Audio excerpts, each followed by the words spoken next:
ইতিহাসে শুধু একটি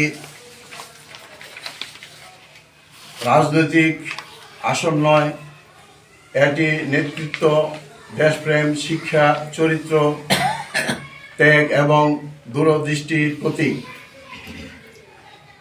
এই আসন থেকে নির্বাচিত হয়েছেন বঙ্গতাজ তাজউদ্দিন আহমেদ, বাংলাদেশের প্রথম প্রধানমন্ত্রী, যিনি তার নিষ্ঠা ও মেধার আলোকবর্তিতা, জনসেবার প্রতীক।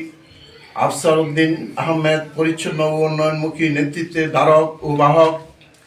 ব্রিগেডিয়ার জেনারেল আসম হান্নান শাহ, দক্ষ সংগঠক, আপোষহীন ও নীতিবান রাজনৈতিক ব্যক্তিত্ব।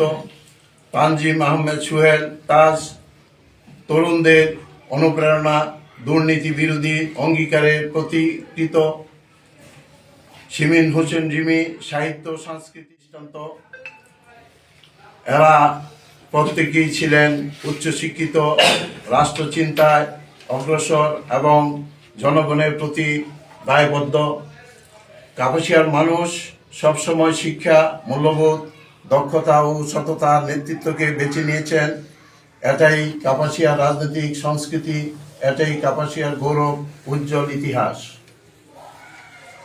দুঃখজনক হলেও সত্য যে স্বাধীনতার মূল্যবোধ, প্রার্থীর অপ্রতুল্যতা ও জন আকাঙ্ক্ষার প্রতি শ্রদ্ধা জানাতেই আমি স্বতন্ত্র প্রার্থী হিসাবে নির্বাচনে অংশগ্রহণ করতে চাচ্ছি।